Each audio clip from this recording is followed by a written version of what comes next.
right? This is a mimer based on the Alter Rebbe's mimer, Ani Ldodi, Vdodi li. I am to my beloved is to me. Rosh Tevos Elul, it spells Elul. And we said the main question that we start off with is the I am to my beloved and my beloved is to me is all spelling the word Elul. And yet in the mimer of the Alter Rebbe, after he tells us that, he then tells us something which seems to contradict that, which is that the work of Elul is you coming to your beloved, and then the work of Tishrei, Rosh Hashanah, Yom Kippur, is your beloved coming to me. So which is it, right? There's a contradiction. Either I am to my beloved and my beloved is to me, all spells Elul, which it does, in which case the me coming to Hashem and him coming to me is all inside of Elul, or it's the way he explains it later, which is that Elul is you coming to him, and then Rosh Hashanah is him coming to you. So it can't be, is it both? Why is he contradicting himself? Then we started to say that the 13 attributes of mercy are shining in the month of Elul, right? And this is an analogy that of the king in the field, like we mentioned. And what jumps out in this analogy of the king in the field is the loving face and adoring relationship that the king seems to want to have with you when you get there, which shows that the avodah of Elul is really one of love and relationship with the king in that way. And then how does this jive with what we said in the halacha, in the Torah he brings, you're supposed to blow the shofar in Elul in order to arouse fear, right? So again, you have a contradiction. Is this a month which is intended to be love or fear? Then we get through saying that the difference between love and fear, right, is one of whether it's generated from you or generated from without. So in Ani Ldodi, which is definitely, according to all opinions, the avoda of Elul, that you're coming to him, it seems that that's more in line with being an avoda of fear, right? Because we said that the avoda of love is that the beloved sort of affects you, and the experience of love is generated by something what's called lamai lamata, from above to below, not self-generated, right? You're drawn after your beloved because of his or her glory, right? Whereas the avodah of fear, we said, primarily is when you're engaging in it in yourself, right? We're not negating the fact, as we said yesterday, that something outside of you and above you could scare you and draw you in. But like, for example, the idea of taking on a king, we said yesterday that when you're going to sort of, self-generate your own devotion for something, that's when you can really say that that you have it, right? We gave an analogy that you're not gonna have the same fear and of a king that's not your own, right? Som tasim alecha melech, which is actually yesterday's chumash, right? Place upon yourself a king, is that you have to place it upon yourself, and if you don't place it upon yourself, you're not going to have that fear for the king. It's only, right, somebody else's king from another country does not inspire fear on you, and that's a proof that the Rebbe brings that the fear is self-generated, right? It's because you made him your king that you're afraid of him. And we said that this is why actually we blow the shofar in Elul, because the whole avodah of Elul really is to go out to the field. In other words, we're refocusing our attention on that analogy from the king in the field. We were saying there seems to be a contradiction, because here the king is smiling at you and receiving you with this laughing face, and that looks like it's an avodah of love, right? And yet we're supposed to blow the shofar, which is fear. How does it go together? She said, because if you look closer at the analogy, the going out into the field itself is the first part of the analogy, and that is self-generated, right? You have to go out to the field. He's not doing anything for you. So therefore, since it's all based on your going into the field, therefore it really is from the self, and therefore it really is fear-based. And that's why we blow the shofar, because just putting on the yoke of heaven and having Kabbalah soul is sort of stage one of your activities. But if not just a king in your life, but you're actually afraid of the king, this like deepens and fulfills the avodah in a much deeper way. So therefore we blow the shofar in order to complete that our self-generated avodah should also be like fear-driven, because, and I don't know if we dug into that so deeply, but the idea is that we did actually speak about it a lot, right? You could have, we said avodah and yira are really two separate things in and of themselves. So in other words, you can do everything you're supposed to do but it's kind of by rote and you're just forcing yourself, versus doing everything you have to do and you actually feel afraid if you shouldn't do it, right? There's like a panic and that sets in if you're not taking care of your business. So that's like a complete level of ani Ldodi, when you're not only doing it on self-generated, but you also like have a fear element connected to it. So that completes your process of ani Ldodi. That's the idea of going out to the king. Right. So then we've explained how really the month of Elul is sort of coming from fear. All right, before we go on with the reviews, everyone remembers this? You have any questions? You following along what I'm saying, or it's a little bit disjointed? We had a little review last night, so I'm assuming everyone kind of remembers this. Yeah. Is there a third possibility that you're doing this out of love, that you want to be closer to Hashem, and you feel like this is the way of doing that? There is, I mean, seemingly, again, there seemingly is love involved, because we're saying that there's this, well, again, what we're saying is love is something that happens in a certain sense to you, right? Like in other words, when you experience something, some light, some inspiration, right? Something about your beloved, so it's like it draws this love out of you. So that would require there to be some kind of a revelation, right? You fall in love when something reveals itself to you and gets you excited. And what we're trying to say is that in this month, because the king is in the field, which is a metaphor for him dressing down, right? And not sort of showing you who he really is, he does not really like make you fall in love with him in that state, right? Because he's not like showing you something to arouse you, as it were.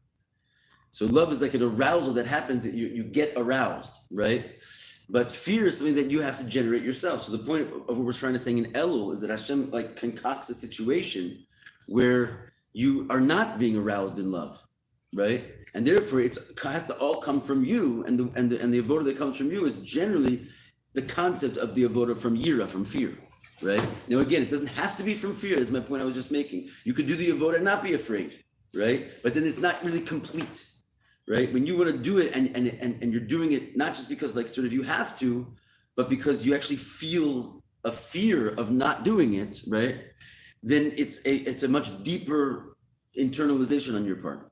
And that's why we blow the shofar, because the shofar instills fear, and we want our avoda from self-generated avoda to be complete. Therefore, we tack on this fear measure of the shofar.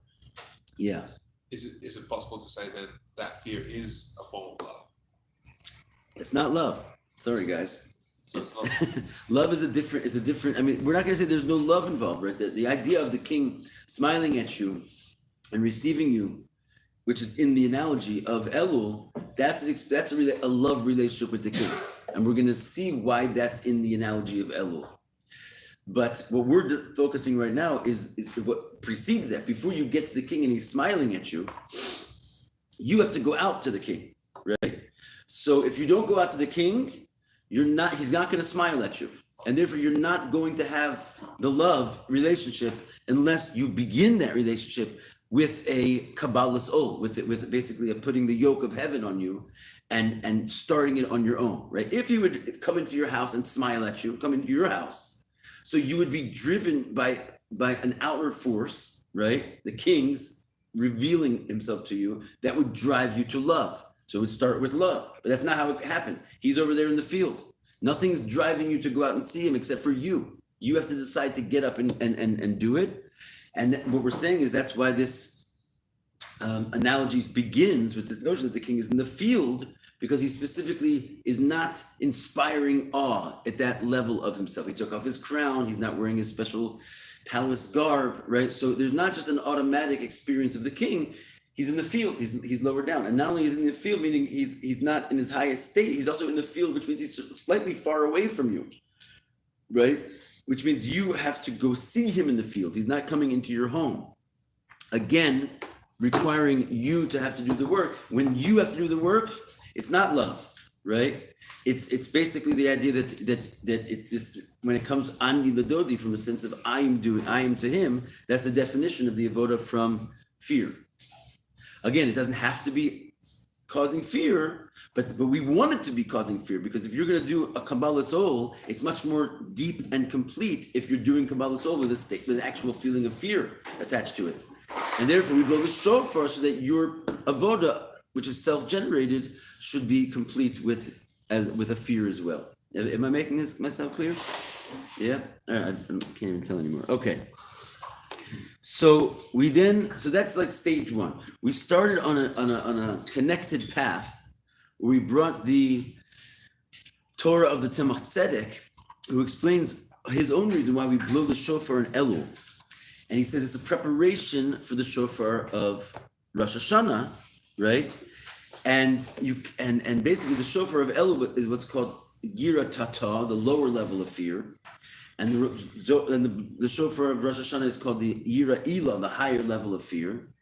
And you cannot get to the higher level of fear without the lower level of fear. And therefore we blow the shofar in Elul, because we are basically trying to make sure we're positioned properly by the time we get to Rosh Hashanah, that we are even a kli, that we're even capable of experiencing this higher level of fear. Because if we don't generate the self-promoting work of Kabbalah soul, putting the yoke of heaven upon ourselves, and furthermore making sure that that's done not just by rote, but like with an intensity of being afraid not to. If you don't put yourself in that position throughout Elul, when Rosh Hashanah comes around, you want to experience the higher fear. Know what's the higher fear? The higher fear is the king is back in the palace, and he's put his crown back on, and he's wearing his garb, and like all the ministers are there, and it's the coronation, and it's like an intense experience of the glory of the king. So in order to really appreciate the level of fear that could be placed upon you in this capacity from above to below, because the higher fear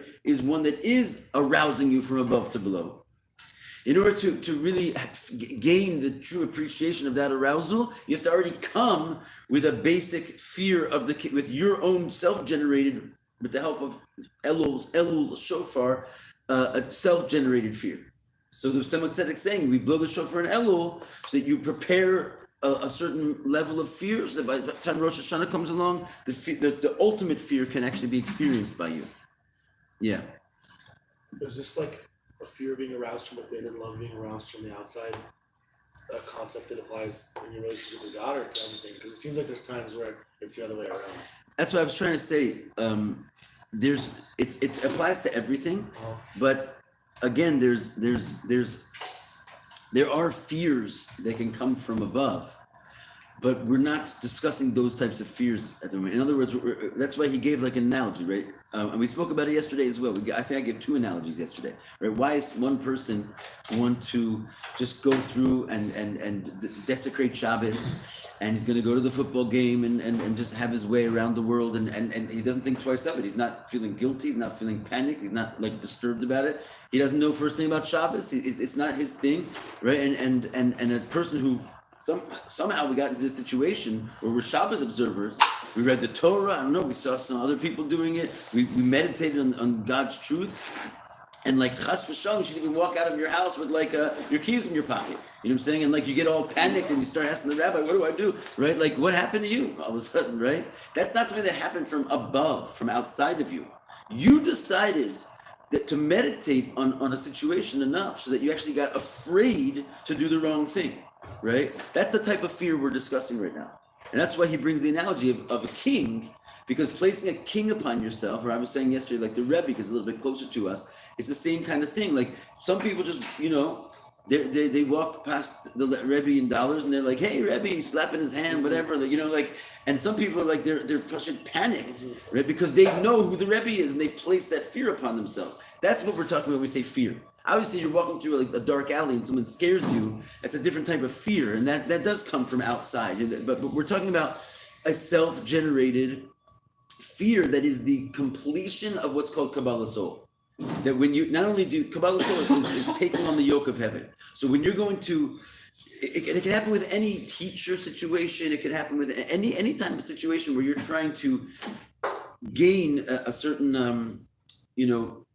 You're putting upon yourself certain conditions, and like your trainer in the gym, right? You're just like you're putting yourself into self-employed, constraints, that's called Kabbalah soul. It should be Kabbalah soul Malchut Shemayim. Ultimately, it should be the constraints of heaven, heavenly concerns. But even if it's physical, you gotta please your teacher with the tests and so forth. You're putting these things on yourself, right? And if you're a really good student, not only do you take these things upon yourself, but you're like afraid to do it wrong. So that's what we're trying to say before, that the fear is like the blowing of the shofar to instill fear is like the full measure of taking upon yourself this Kabbalah soul. You could do the Kabbalah soul without being afraid, but if you're a really good student, you're going to get to the point that you can't even look at the Rebbe when you walk past, because you've meditated to the point that your self-constraint fear is actually your self-constraint acceptance of the yoke has actually instilled fear into you, right? Gaining that is the job of Elul. So that when you get to Rosh Hashanah, a whole new kind of fear, which is actually comes at you from above, which we're not yet, we don't have the capability of experiencing that on our own. That's something that is going to have to be like a revelation on Rosh Hashanah. Like as the analogy goes, like the king is in his palace. That means the King of Kings, right? God all of a sudden may just show you some crazy revelations, which like really puts you into a state of like total bittul and fear, which would be a gift that he gives to you based on how much you generate the fear in Elul. So that's what the Tzemach Tzedek is saying, that that's why we blow the shofar in Elul, to instill fear as a preparation to Rosh Hashanah, where the higher fear is suddenly available. Make sense? Mm-hmm. So Elul, we're preparing our lower level fears to be ready for the higher level field of Rosh Hashanah. Exactly. And then how does the king in the field being tie into the fear aspect of it again? Like the king. Okay, so the king in the field is twofold in the fear aspect, right?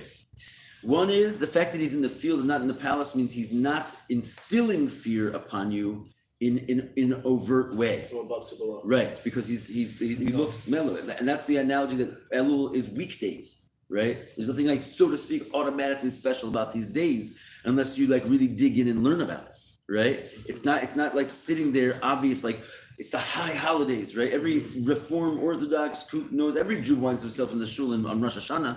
Why? Why not like an Elul? Elul's even also, because Elul doesn't do that to you, right? So on one hand, the idea of the fear is that he is dressed down, so it's not a type of fear which is an automatic, right?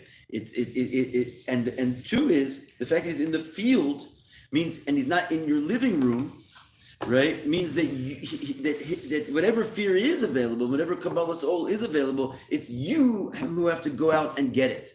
And that's the idea of Ani Ldodi, right? It's the month of Elul, so I am to my beloved. The whole idea is that the work has to come from you, A, because the king is not scaring you to do it from above, B, because if you want to do anything in this month, it starts off with you going and initiating that by going out to meet him in the field. Okay. Got it? Can you explain what Kabbalah soul is again? Just putting the yoke of heaven, putting a yoke upon you, like literally receiving the yoke. So you can put a yoke on a cow as well, right? It's called just like you're gonna take this heavy burden upon yourself, right? Okay, I think we're ready to keep going in the review. One last point in the review. So the first thing that Tzemach Tzedek says is, in order to get to the higher fear, you need the lower fear of Elul. Then he goes on to say that the reason that here, let's no, we won't do it inside just yet. He says another reason that we blow the shofar in Elul, right, before Rosh Hashanah, is because the 10 days of tshuva, we're trying to draw down a makif, right? What did we say was a makif?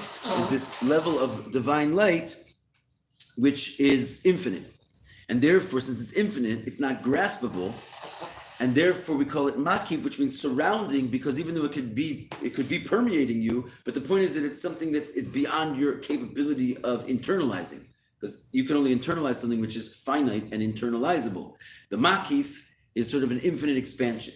But the good thing about the makif is that if you are able to access it, it has the ability of undoing all of the blemishes. It's much like we spoke about last night. We had a whole conversation about this idea of the Kesser, if you recall. And we said that Hashem doesn't really feel pain of the world in that place, which bothered some of us until we explained what it meant.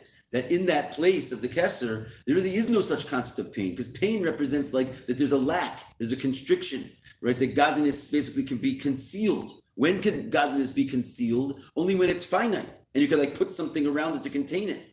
But if the God that is infinite and it's uncontainable, and it should like sort of like take the place that you're in, it doesn't feel any pain because it's there is no pain. Oz v'chedba bimkomo. There's like strength and joy in that place, right? And so therefore, if you can somehow access this, it undoes all the blemishes that one could have made by working with the finite light a whole year long. In other words, the whole year long, we don't necessarily have access to this makif. And so we're dealing with Hashem in his finite form. And this is what we call the work of Torah and mitzvahs.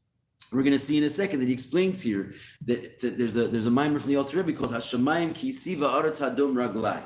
It says that the heaven is my throne and the earth is my footstool. Right? So it's like you're imagining Hashem with a throne and a footstool, and the throne is the heaven, and the footstool is the earth. That doesn't leave any more room, right? That's the whole heavens and earth is basically just filled with Hashem's chair, right? So he says, what house can hold me, right? If the whole heavens and earth is my chair, show me the house that can contain me, right? And the idea is that the heavens, he's going to say, we did it quickly yesterday, but what he's saying here, the verse goes on to say, to this, if you want to contain my house, right, which is, what is the house? The house is the level of a makif. Why? Because in general, we say that there's three different levels when it comes to divine light, which parallels sort of the three levels of food, clothing, and shelter, right?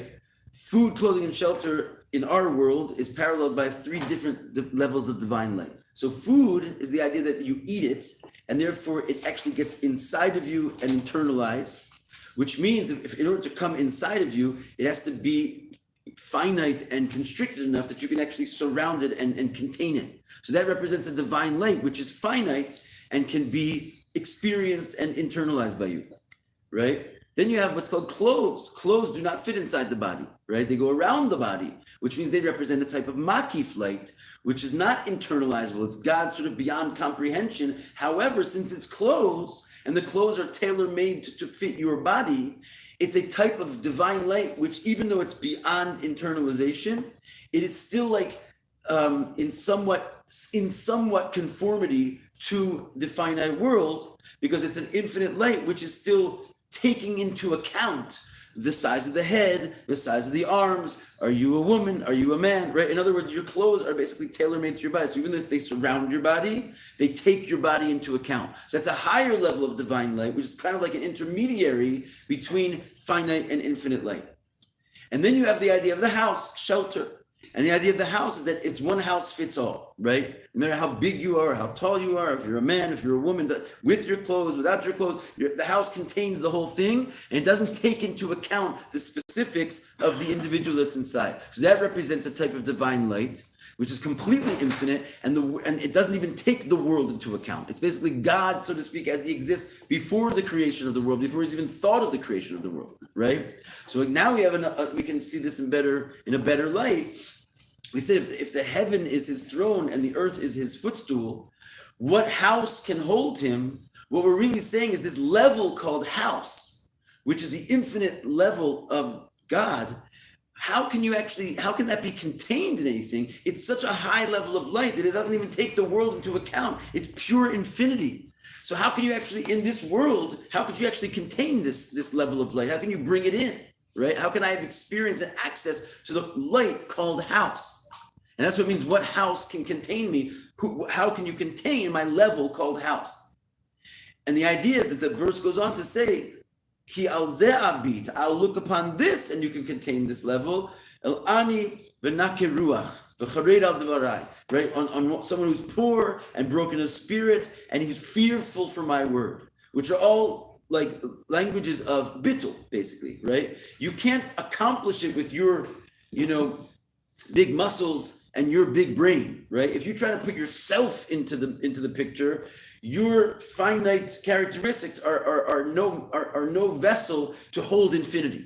But if you remove yourself, right, you create like sort of an absence of self and realize your nothingness. So if you're nothing, so Hashem says, okay, there's nothing standing in the way of my infinity, I can come and play.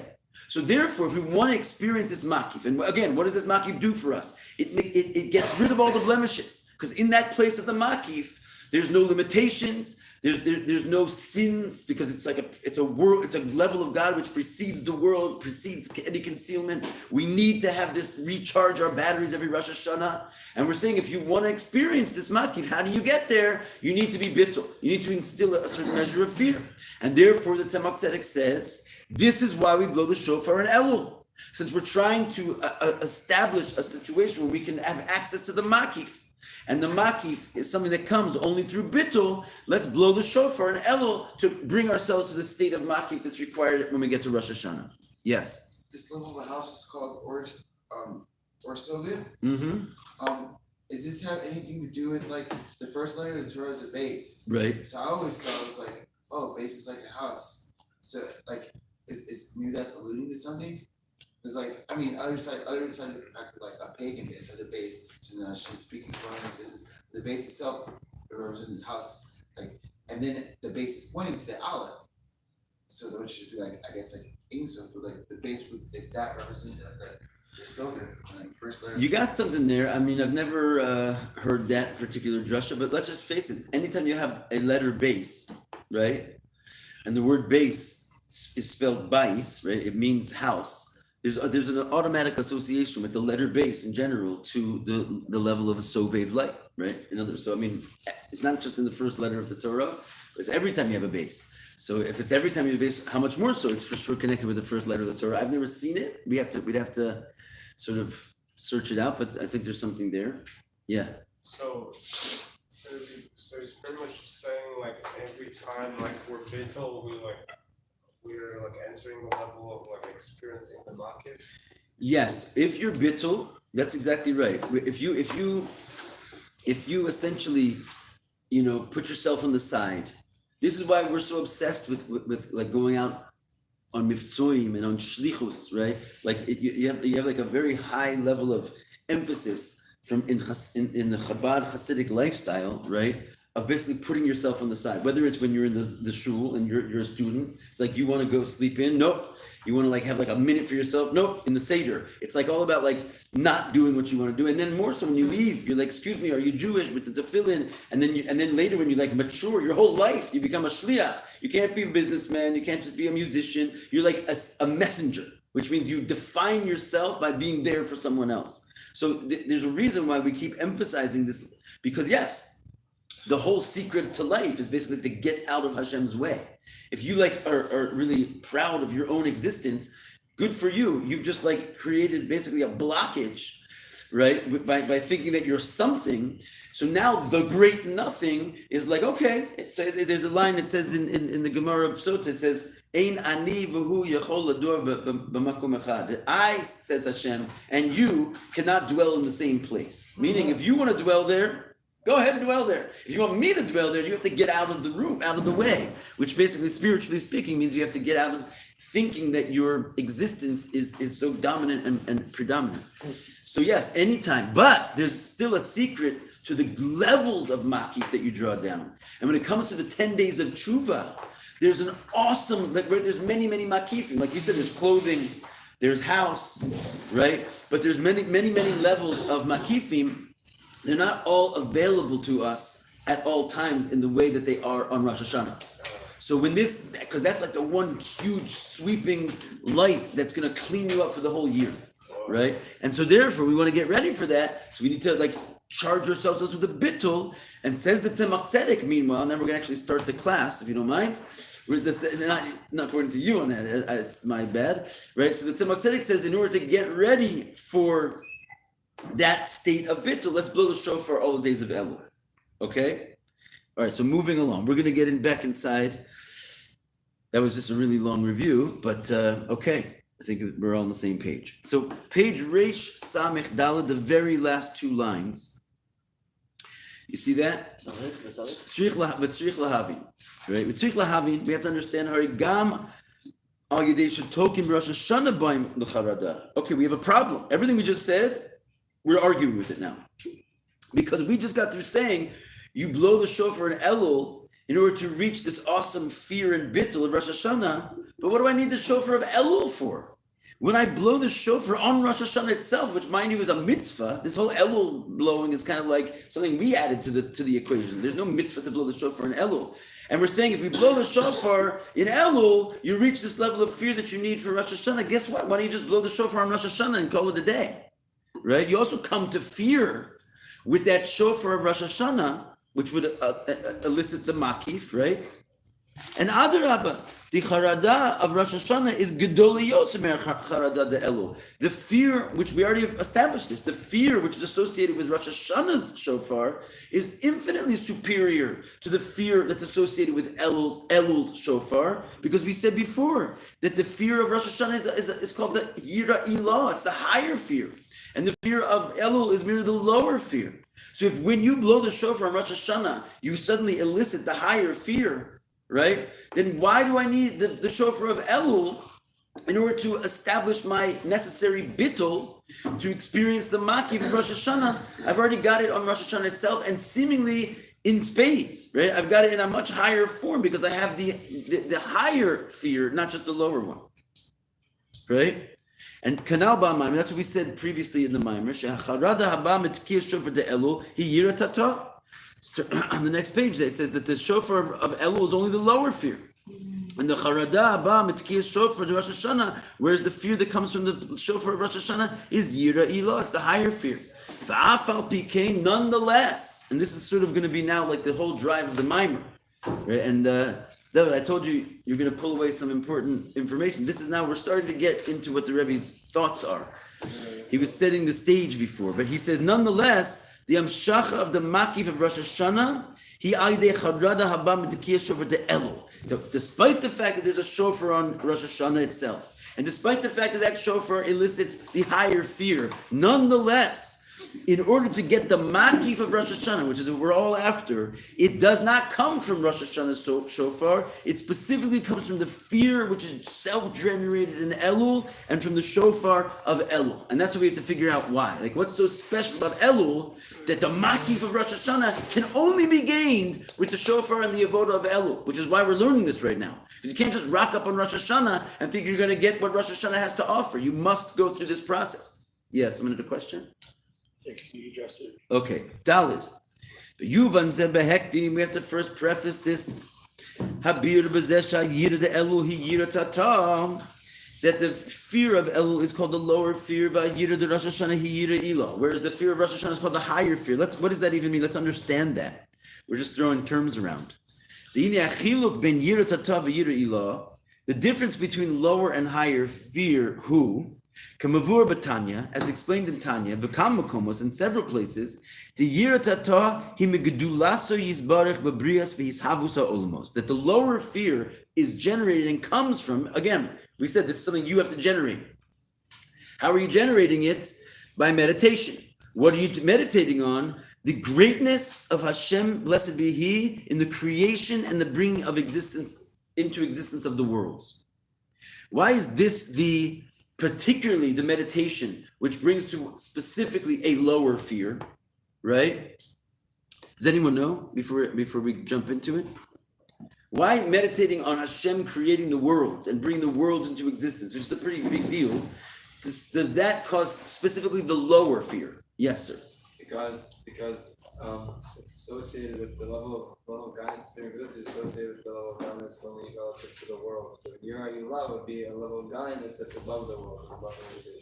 So why does meditating on a level of godliness which is associated with the world only instill what we're calling a lower fear? It's a limited revelation of godliness. It's limited to the world. It's lower revelation. Okay, I guess the better question here would be, what comprises this lower fear? In other words, I'm with you on that. What's lacking in the lower fear that the higher fear does not have?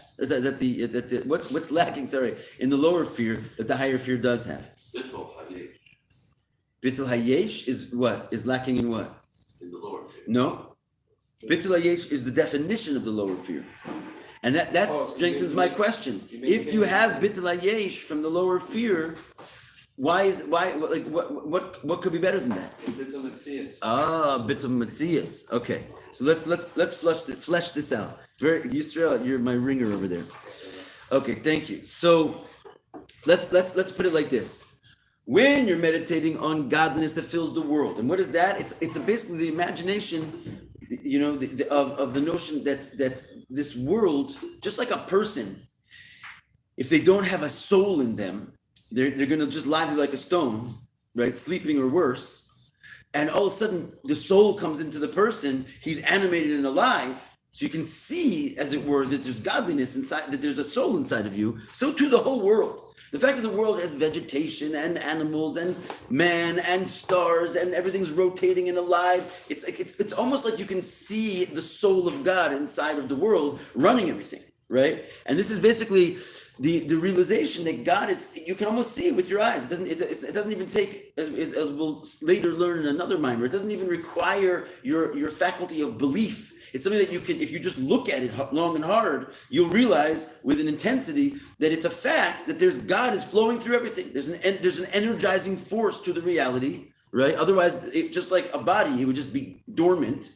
And the fact that it's all living and moving and rotating and active and alive means that something's enlivening it, and it's God. And you can meditate on that for a great long while. All the different specificities in the different levels of creation and the greatness of some of the creations, the planets, the solar systems, like the awesomeness of basically how Hashem fills the body. Just like a scientist would look at the human body and look at all the intricate aspects of your system, I don't know all the different systems of the body, but there's quite a few of them, right? And you can meditate in this and just like be wowed over the glory of this creation. So when you do this is called meditating on the greatness of Hashem. And what we're saying is this causes merely a yira tata, a lower fear. Why? The bittul should be yirazu hi bittul hayesh. The point is that the bittul that is generated from such a meditation can only ever reach to what's called a bittul hayesh. So now we introduce this terminology. What's the difference between bittul hayesh and bittul b'metzias? There's two dimensions of nullifying yourself. Bittul hayesh means that you still feel yourself to be a yesh, right? In other words, that you still have an identity, you still have foreign desires, right? And you have a complete feeling of independence from Hashem as your fallback experience. However, you're going to do everything in your power to override that system and be obedient. So we call it bittul hayesh because you're bittling your experience of yesh. Doesn't mean it goes away. It means you're subduing it into proper behavior. Whereas that even when it's like imagine like a slave in the fields, he's not like necessarily whistling while he works, right? He's owned by someone. He's not happy about the situation, but he's doing what he has to do, right? Because he knows if he's going to try and run away, they're going to kill him, whatever it is, right? He's basically in a situation where he'd rather be somewhere else. But he's doing his job, and he does it every day dutifully, right? Because he's bittling his yesh. So along with this is our experience when Hashem is going to put the limited level of divinity that he has to contract himself in order to create the world, right? Because if he would send out infinite light, it wouldn't create a world, right? The world can't handle infinite light and be a finite world. So Hashem has to contract himself. Right? Take like a piece of godliness, as it were, a finite ray. And with this finite ray, he can enliven finite existence. It's like the soul filling the body. And in doing so, right, we are basically the reason why this instills in us only the lower fear and only a bittul hayesh. Why doesn't this basically? Well, first of all, let me just preface. What's the alternative to bittul hayesh? Bittul b'metzias. What does bittul b'metzias mean? It means, what does the word metzias mean? First of all, Metziut? yeah. What does the word metziut mean? What's going on with us now, huh? What is the actual word metziut? What's that? Existence. Yeah, limtso, right? It means to find something, right? So metziut actually means the fact that something is found, right? We call it existence, let's say, but the actual, like, if you go sort of like if you have like a metzia, you find something, it's called like a find, right? The word metzias means that it's found, right? So the idea is that when you bittul the metzias, what you're saying is that it's not even found there anymore, right? You nullified the very existence, the very the very founding of this thing. It doesn't have any more ground to stand on. It goes away. It disappears completely. That's good. So if you should experience bitul metzias, that would mean not what we said before, that you are aware of your own sense of self, but you're going against it and trying to subdue it and obey. When you have a state of bitul b'metzias upon you, right, you no longer experience yourself at all. And it's not so easy to come by this, but I guess in theory you could imagine like being so engrossed in study, right, that you're just like lost in thought, right, and you no longer like there's a story of one of the rabbis in the Gemara. He was like sitting on his hand and like he started to bleed and he didn't even experience it because he wasn't really having an experience of himself anymore. He was just lost in thought. You can get to such a place of bittul that you're not like bittling yourself in the connotation that I have my foreign desires, but I'm going to bittul them and do what my master says. You get to a point where you no longer experience your own existence whatsoever. The very fact that you're even found there, the metzias, is completely nullified, right? So when Hashem is condensing himself, contracting a ray in order to bring the existence of the world into being, and you're meditating on that, why is it that move of Hashem and you're meditating on that move only arrives at a bittul hayesh, and it only arrives at a yira tata, a lower fear? Why is it that that meditating on simply Hashem's creating the world and the greatness of Hashem in the world only leads you to a level of bittul hayesh and only leads you to a level of lower fear?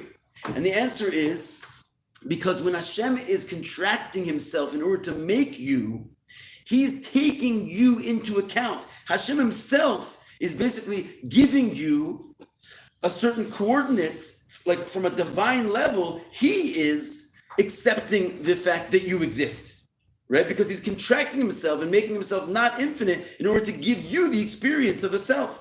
So if you're going to meditate on that level of Hashem, there's no way for you to actually go out of yourself entirely, because you're meditating on an aspect of God which itself is taking you into account. So you're always going to be there when you meditate on that, because you're saying, Hashem, you're like a soul that fills the body. I'm the body, you're the soul. I'm basically containing this level of light. There's no way by meditating on that, it's going to make me all of a sudden not exist in my mind, because it's a level of light which is actually promoting in every moment my existence. So what it can make me do is realize that my existence is not my own. I'm not like a private citizen. I can do whatever I want. If you're the soul enlivening my body, I better obey you, right? So meditating on this is great work for Kabbalah soul. Because you're saying like, hold on a second, why would I be such a chutzpanit, or a chutzpan, that I'm going to run, girls, that I'm going to run around like just like sort of doing whatever I want in this place, when at every single second, my soul is given to me by Hashem. I'm going to obey, right? But just like the solar system doesn't like all of a sudden decide to take the day off, and the grass doesn't decide to stop growing, why should I, who am being enlivened by Hashem, just like do my own thing? And so when you realize the greatness of Hashem, that he's enlivening the world and he is your very soul, so it's going to make you want to obey him. But it's not enough of a divine light to make you have the experience that you don't exist at all, because quite to the contrary, you're meditating on the divine light, which is responsible for at every moment maintaining your existence. And therefore it can only bring you to a state of bittul hayesh. And therefore, since you have a bittul hayesh, which means that you still experience self, you're just going to subdue that self to the proper course of action. Therefore, it also only leads you to a level of what's called yira tata. Only a lower level of fear, which is again is like a self-generated level of fear, is available to you at that level. Because what's the higher level of fear? The higher level of fear is when you're like negated out of your existence by the scariness of the one you're afraid of. It's like some people, they came in front of dollars, to the Rebbe, they like forgot their name, they forgot what they were doing there, they forgot what country they were in. And seriously, things happen when if you should be so blessed to experience a higher level of fear, you lose yourself completely, right? So if you're meditating on, again, Hashem filling the world, which is him taking you into account, then you there's no way you can lose yourself completely, because he's maintaining you at that time. Therefore, the highest levels of bittul is a bittul hayesh, and the highest level of fear is a lower fear. Make sense all this? Okay, a little long-winded, but we're there. So the higher level comes from like doing mitzvot. Yes, actually, we're gonna say something just like that soon. Bye-bye. Yeah. The lower level fear, since it's initiated by B'nai Yisrael, the B'nai Yisrael rooted in Asmos, isn't there a big mila to the fear that, they're drawing down the fear themselves? Yes. I don't want to say more than that because that's how the Rebbe ends the mimer. So you're gonna take us too far into the future. Okay, so let's just do one more line before we call it a day here. So if a person is meditating on the greatness of Hashem, then this leads only to a level of bittul hayesh, which is yira tata. 4 lines down. Whereas there's another type of meditation, right? Which again might not be completely accessible to you on your average Tuesday, but if you meditate and are able to sort of really gain access through your mind, and as David just said, you might need the help and assistance of being involved in Torah and mitzvahs, which are intrinsically supernatural, right? And they're not of this world. But whatever channels we're going to see how you get there. The idea is that you're now dealing and meditating on what's called the romamus of Hashem. You're not thinking about the little ray that he siphons off in order to create the world with. You're thinking about the origin of that ray, right? And even beyond the origin of that ray, the Orein Sof and the essence of Hashem, levels of divinity in which you have not been thought of yet, right? It's like people say, like, you weren't even a thought in your mama's mind. You know what I'm saying? Like, there is a level even of you where your father was walking around the world as a teenager. He wasn't even thinking about you yet. Even though in your mind, your father's whole existence is that he was the source of you. If you ask him, he has like memories and a whole life where you didn't even happen yet. You weren't even a thought in his mind, right? And so God also, there's a level of God where he just didn't think of the world yet, and that's still there. Right? And so therefore, if you start to imagine the true essence of Hashem before he sort of siphons off this little ray and considers the notion of creating the world and then goes through like millions and trillions of contractions in order to bring it to the actual present state that it's in, that the reality is that we're all right at this moment bittul inside of Hashem's infinite light. This is a totally different meditation, a level that you're conjuring up something which is higher than the world's. The kulik kame kolochashib, where all is completely not before him, then the bittul should be yirazuhi bittul mitziyas. So if you should somehow get your hands on a true appreciation of that place, the bittul that it engenders in you is a bittul mitziyas. You don't exist anymore. It's not that you're there ready to obey. The whole you being there, that you're even found, is not in existence yet because somehow you've conjured a dimension of reality which precedes your very existence. So it's like a neat trick. Like, how are you supposed to take yourself to a place where you don't exist? It's like, imagine the world before you were in it. It's very hard to do. Imagine the world after you're not in it anymore. Very hard to do, right? But believe it or not, there's a world before you were in it. And there's to be a world after you were in it. Right? So there's levels of existence where you don't exist in them, right? And if you can sort of conjure the reality, then the impression that it will make on you is that you'll suddenly turn into like a little Moshe Rabbeinu, right? Moshe did not take up space. And therefore, who was taking up the space of Moshe? The Hashem, the one who's actually really truly belongs in the space, the one who takes up all the space anyway. The only reason Hashem is not speaking through the mouth of every single one of us is because we think we're here. If you would be in a situation where your actual existence would be, like the truth of your existence would come clear to you, the notion of self would just dissipate and it'd be like prophecy coming out of you because it would be God in your place, right? So a very high level, what we call bittul metzias. Right? And what we're saying is that this is what we call yira ilah. Ultimate, the higher level of fear, sometimes we call it yira boshes. It's like a fear of being like embarrassed with your own existence. Like when you come across like a great king or like a mighty sage, you can't even like find your hands and feet. It makes you stop realizing yourself, right? That level of fear is what we call bitul metzias, and this is called the higher fear, right? And so what we're saying is, in order, one more line, we're out of here. In order to come to the higher fear, you cannot just conjure that with your own meditations, because Hashem made you experiencing self. There's nothing you can do to get out of yourself unless there's a revelation from above. Because this